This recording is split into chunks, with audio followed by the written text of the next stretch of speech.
All right, welcome back. We are discussing why we chose Paraguay. How do you decide where you want to live? It's a big planet and there are a lot of rules. Now look, we got new lighting. We got a new mic. I just haven't set it up yet. Nothing but first class in this place these days. We're going to talk about picking how to pick first. So what I came up with, keep in mind that I was looking for a plan B to begin with. A backup plan should something go wrong in the U.S. that was going to make being here not viable. Whatever that might mean for you. We had a list so long that any one thing from a financial perspective could have taken the country down, and we would have not been having fun. So I like having fun. So how did I break it down? At first, it took 4 years, and I fumbled around, and I had no clue, and I gave up. And then I'm sitting in front of YouTube like you are right now, and I stumbled across a thumbnail that said something on the order of the coolest little country town off-grid place you've ever seen in Paraguay.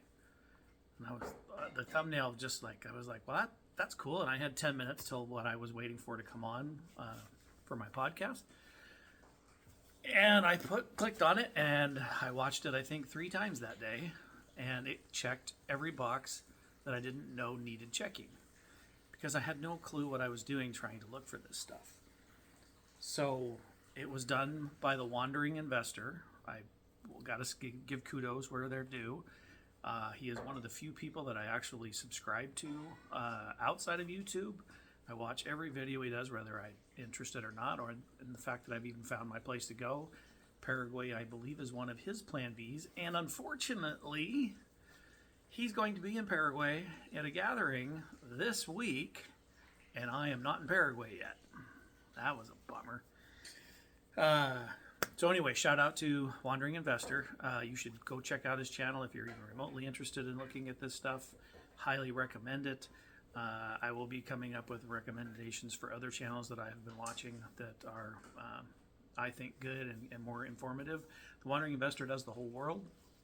He does it more from he does it from a Plan B perspective and a analysis of owning property and real estate and renting and what the process is for doing that determination, because it appears that a lot of expats are ex-business owners and property things, and I did all those, so who knew? But so Plan B. So you're going to go someplace. The Plan B that I came up with, the way I broke it down to search the globe, I had to narrow the search first, right? Big chunky ideas. First of all, I'm already in NATO. Okay, so wherever you might be in NATO. Your NATO will be different than my NATO location. But I felt like if I was on one side of the fence already, I wanted the other one to be on the other side of the fence, because that would be if I'm trying to run from something and it isn't geological, it isn't from outer space, it isn't from financial interior, whatever it is, it's probably better off being on the other side and having access to both. So that you can just take a map and just X out all of that. The second side of it is fallout.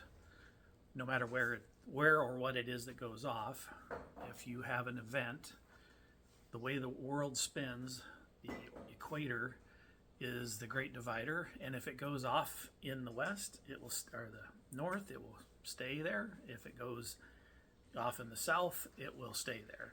So since I'm already living in the north, I had to find some place in the south, so that wherever, this is like all contingency planning, right? Your list is going to be different than mine, undoubtedly. But so if you draw a line in half, I'm already in the upper half, take that out, go down to the bottom half and go non-NATO, that doesn't leave you with a whole lot of options.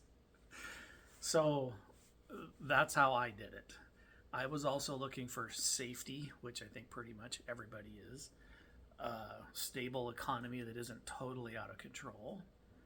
I prefer nature over big cities. I don't generally like cities at all. I don't like apartments. I don't like cities. If I had my choice, I'd be living on a small farm in a rural area. That would be my ideal scenario. So I need a stable currency. I need banking, obviously. You got to have some way to function. I really wanted to stay in as close to the same time zone that the other place was in, so that family, work, and whatnot could still function if it was a thing that could function. So Paraguay ended up only being 5 hours ahead. That's still within the U.S. I'm on the left side. The right side's 3 hours ahead, I believe. So I'm not too far outside. If you go to Europe from where I'm at, you're way out. Or you go to the Asian places, you're working in the middle of the night. So I am starting a business. I'll bring that up more on another video as I get it developed. So I am working on that. So that's how we picked it. I actually have notes this time. Look at that. So some of the things to consider. Taxes is a big one. I've mentioned in the previous video real quick about the territorial tax. If you make your income outside of Paraguay, you don't pay any taxes. And if you do it within Paraguay, it's 10%. But then if you're with the U.S., like I am, you also pay taxes there because we're special. So that's there's ways to do this. Also, you'll want to get together with somebody if you're moving here. I highly do not recommend this process by yourself. It's hard enough to just pick the spots and get there and get back and get the paperwork that they tell you to. That's enough work. If you're going to take the route where you're going to go there and just deal with it, that might be doable. But if you're not going to just go, hire someone. We used Plan B, by the way. Paul and his group so far have been awesome, and I can't wait to meet the group of expats down there. So look for a territorial tax. The only ones I know of that I believe, as of this recording, because things change all the time, guys, El Salvador, Uruguay, and Paraguay are the only three that I know of that have a territorial tax system. And I know El Salvador, you're thinking probably if you don't keep up on global stuff, like who the hell would want to go there? But every report I have from every place is that it's like a whole new place now. I've even considered it. I ruled it out simply because Bukele is keeping it on a temporary order that he keeps renewing. He's been doing it for 3 years, but I don't know the system down there is like how much more can he be elected? What's the next guy going to do? Is everybody going to get let out just as I get there? Because you got to keep in mind the time frame it takes for you to get there. I've already been working on this 15 months, and I haven't stepped foot in Paraguay yet. Getting close. Safety, number one. Paraguay is number one, and a lot of times it stays number one in Paraguay. If there's a town on the east side over by Citadel del Este that is, if you took that one out, it would always be number one. So that's where all the, I'm guessing, drugs come through from Brazil. Business opportunities all over the place. There's so many things because Paraguay is a third world country that is rapidly developing. There's so many things. There's just lots of opportunity. I just watched a new video on a new channel where they had developed a silkworm thing. The Italian couple, expats came down and they started a silk production thing. They do $2 million a year on 40 acres. The internet there is good. Cell phone coverage, not so much from what I've been told. But the internet is pretty reliable and it's all fiber based and it's growing and there's multiple people down there putting it in. So I'm in IT, networking is what I do. I can tell you it won't be long before they have it, where it's everywhere. And while that's great, maybe not so much sometimes.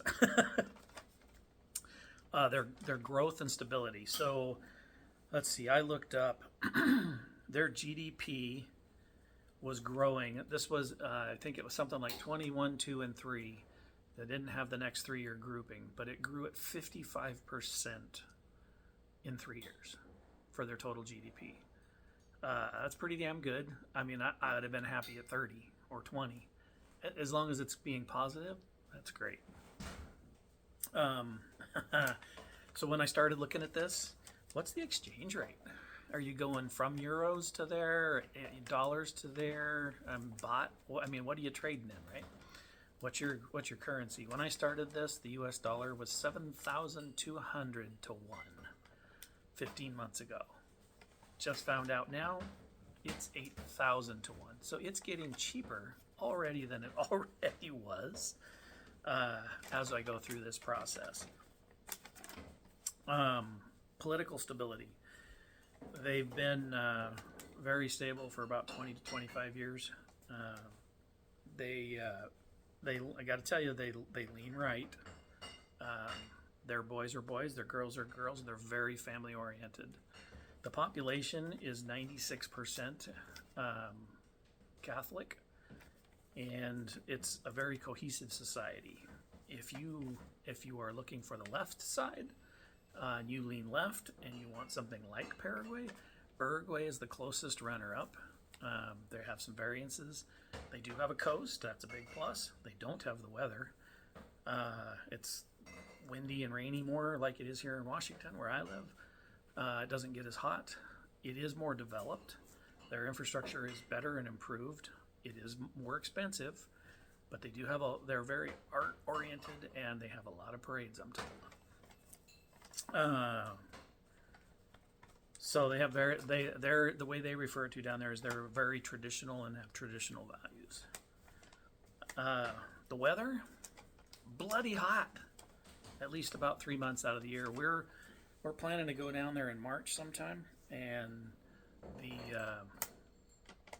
I looked it up today. It's between 85 and 95 now, and this is the fall.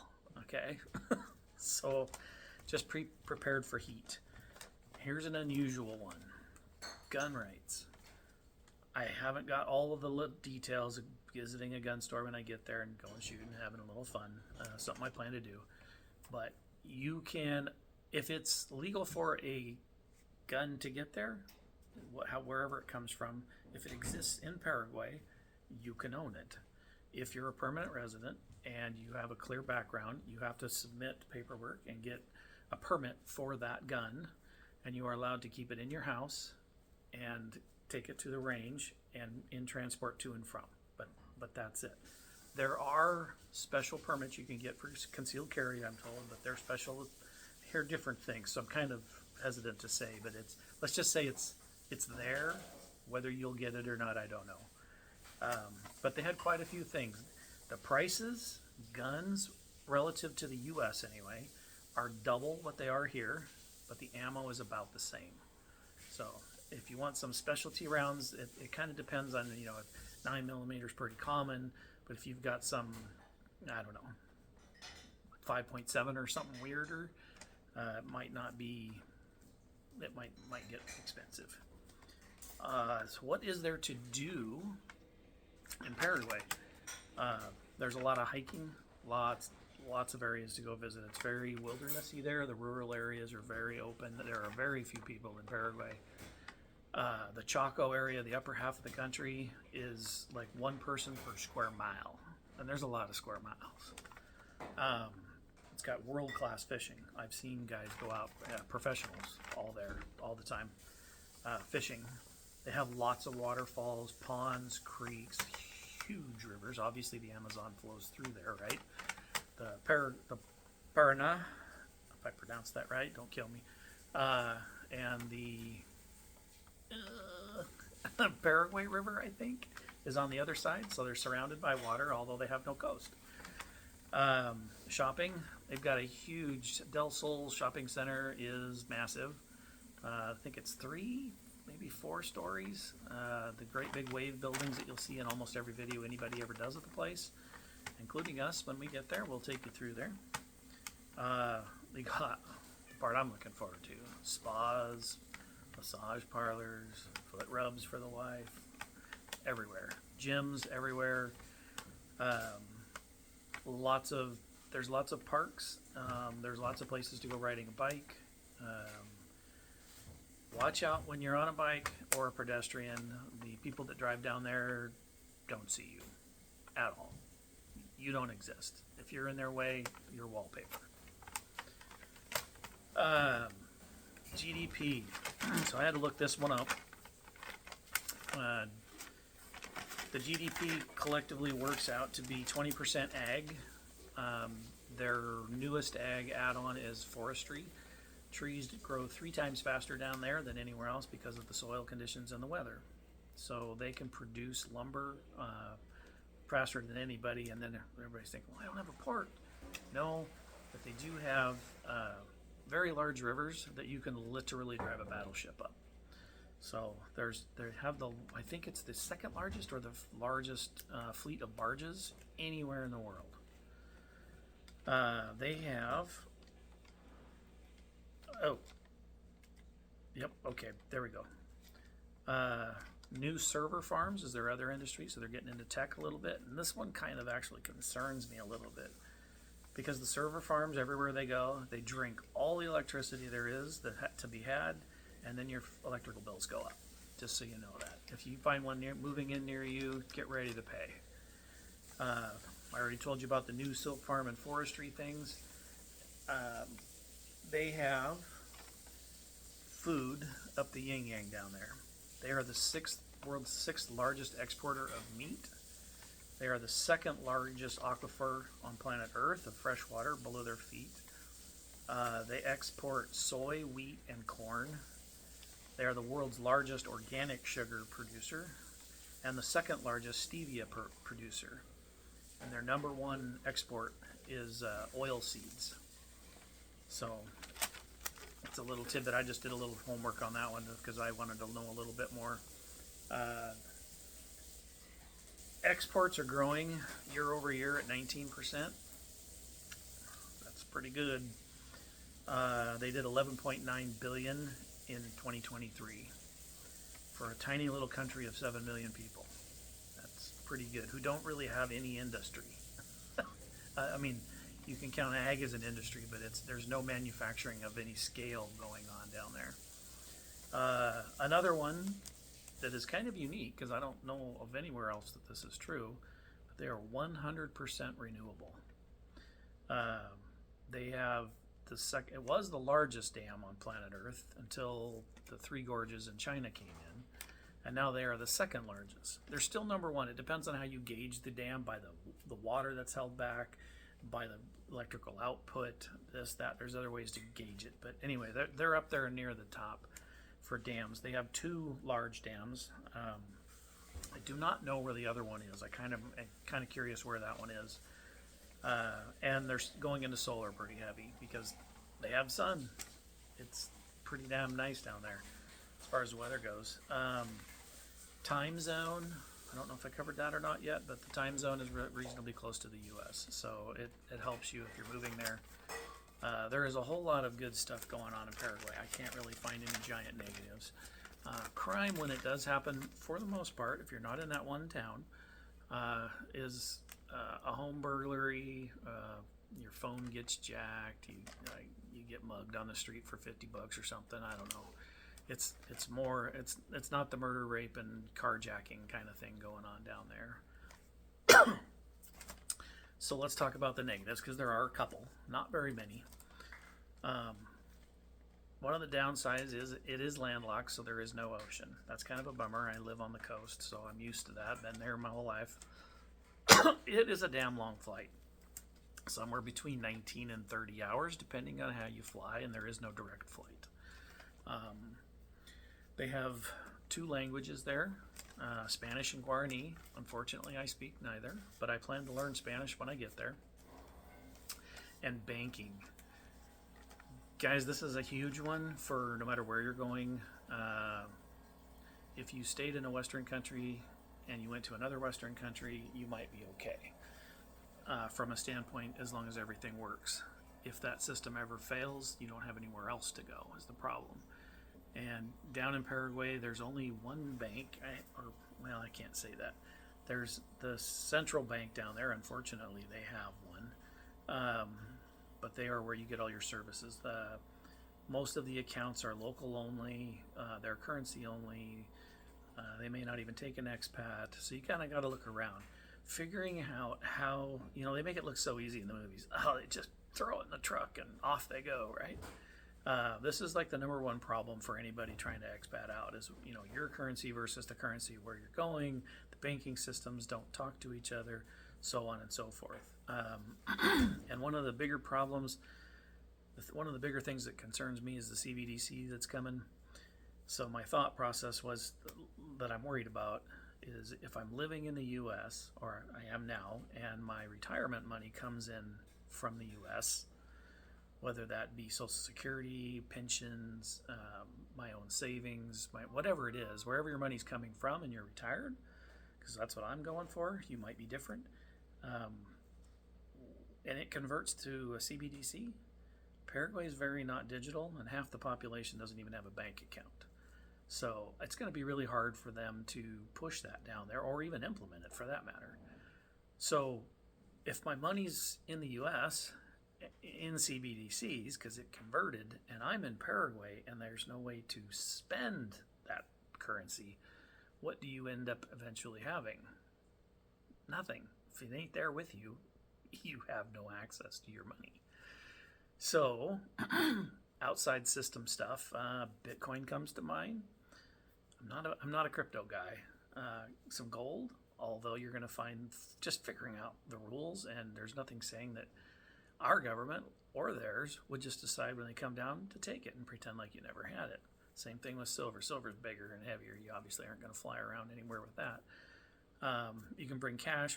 You can declare it. You can hope they don't take that. Even in the U.S., they have dogs that smell money, and they will. If you don't have your statement, proof of income, an actual receipt from the teller that gave it to you, verifiable everything, and even then, they might just get a bug up their butt and take it. I've watched there's a show on TV, I forget what it's called, something about the crossing the border or something, and they've shown it happen. So anyway, that's why Paraguay. You guys' list is going to be different than ours probably. If you're not trying to retire, you're trying to look for a place to live, raise kids. I would say it's an awesome place to raise kids. If it was me, yours might be different, but multicultural, whole different. I mean, South America's unique, right? It's in the South. I would do it. Good cultural experience. I got it all. I think I got it all. I didn't do that too bad. I thought that was going to take more than 20 minutes. A little over 20 minutes. So anyway, till next time, I'm debating what to do on the next video. I got a few ideas because I'm trying to teach you guys how to do this. If you want to do it yourself, you don't have to go to Paraguay. If you're thinking about it, it takes a long time. We started 15 months ago, actually on Paraguay. Once I spent 4 years and gave up of just kind of dodging with the idea and looking at things. But having no idea, you have no idea what you don't know because you don't know what you don't know. So ask a lot of questions. One we're just dealing with as we're preparing for the trip, getting a little closer to going, is the power. What do they have for power down there? Are they 110? Are they 220? The answer is yes. They have 110 in some areas, 220 and 223 phase. And because of the building codes and everything down there, you can have any one of those possibilities happen. Most of it in the city, I hear, is 220. And so you'll need an adapter to a European standard. Little things, right? We just had a couple of people that plugged in their old hair dryers and they went poof. So that's... You go to get a hotel there, just one of the ones we found. One of the things that we found is make sure there's hot water. That's not a guarantee. Fire suppression, it might be an issue for you. Just don't take anything. You can't assume anything. I had a friend from Argentina. I gave him a bottle of ketchup because I thought it sounded like he didn't have Heinz down there. I think I have figured out since then that he does, but my ketchup was better. Anyway, next time we'll have something new. I'm not sure what it is. I'll treat you to at least one other one and maybe two before we go. See how busy we get trying to get out of here. Until next time, ciao. Or wait, what is it? What is it? Correct answer. See, here's another one. What's the proper thing in Paraguay for goodbye? Don't know. All right. Talk to you later.